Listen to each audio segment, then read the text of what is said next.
Go yard. I got so much motherfucking design on right now. Break it down, bring it back, make it clap. I got 3 old thoughts, new block, where that thing, bitches on my line, and you know. Assalamualaikum warahmatullahi wabarakatuh. Saya bernama Ari Alvareza.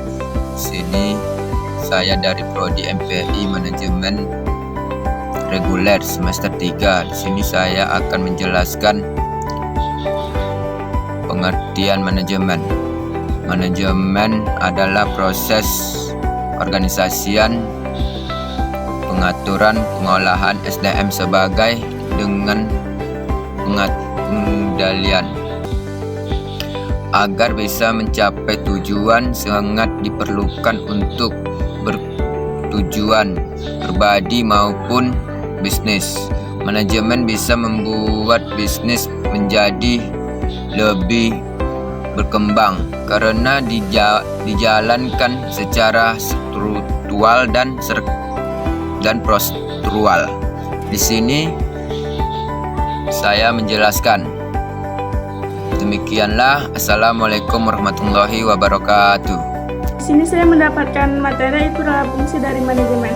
Yang pertama adalah perencanaan. Perencanaan itu adalah suatu komponen-komponen rencana yang akan dibuat di satu kegiatan, di mana jika kita tidak memiliki rencana, maka otomatis kegiatan itu tidak akan berjalan dengan lancar. Yang kedua itu adalah pengorganisasian. Pengorganisasian adalah pembagian pekerjaan kepada karyawan sesuai dengan kemampuannya.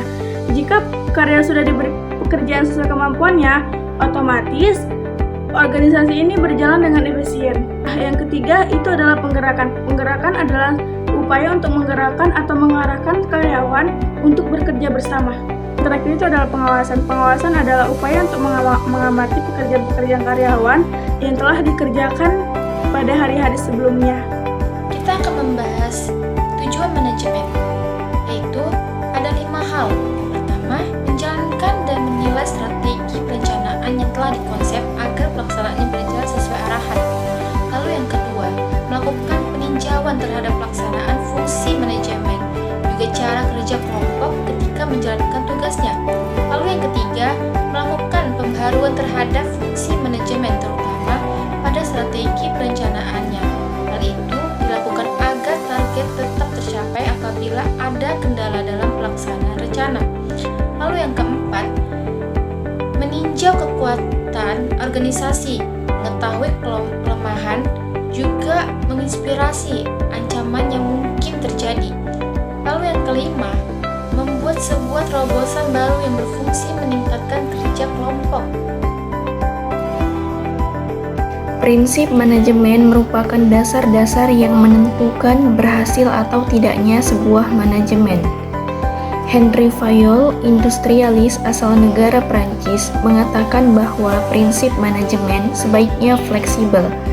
Hal ini berarti prinsip manajemen harus disesuaikan dengan kondisi-kondisi tertentu, juga situasi yang besar kemungkinannya berubah. Division of work atau pembagian kerja harus dilakukan agar kegiatan kerja berjalan lancar. Pembagian kerja berarti adanya pembagian tugas yang sesuai dengan kemampuan masing-masing. Pembagian ini harus dilakukan seadil mungkin tanpa ada unsur suka atau tidak suka dari perencanaan manajemen. Keadilan dan kejujuran erat kaitannya dengan moral seorang karyawan yang harus dicontohkan oleh atasan.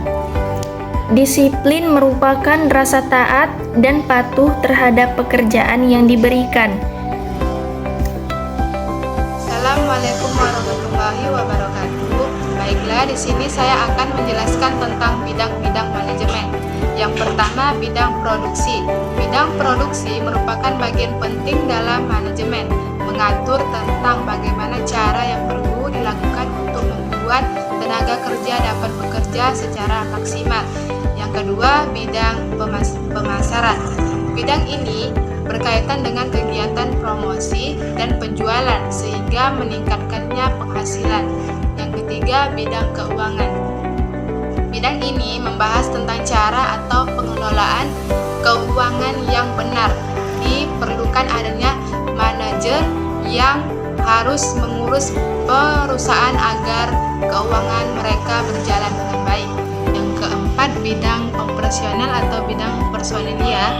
Bidang ini mempengaruhi jalannya sebuah perusahaan. Yang kelima, bidang administrasi. Bidang ini berkaitan dengan bidang keuangan yang mengatur sarana dan prasarana yang ada dalam organisasi sekolah. Baik, dari pembahasan tersebut kita bisa simpulkan bahwa manajemen ini ialah proses pengorganisasian, pengaturan, pengelolaan sumber daya manusia sampai dengan pengendalian. Jadi intinya dari manajemen ini kalau kita memahami, ya jelas kita bisa memahami apa yang perlu kita diorganisasikan, apa yang perlu kita rencanakan, jadi supaya apa yang kita rencanakan itu bisa tercapai secara efektif dan efisien. Mudah-mudahan video ini bermanfaat, dan jika suka dengan video ini jangan lupa like, subscribe, dan komen. Jadi lebih dari kurang kami mohon maaf, dan kami akhiri sampai di sini. Wabillahi taufiq wal hidayah. Wassalamualaikum warahmatullahi wabarakatuh.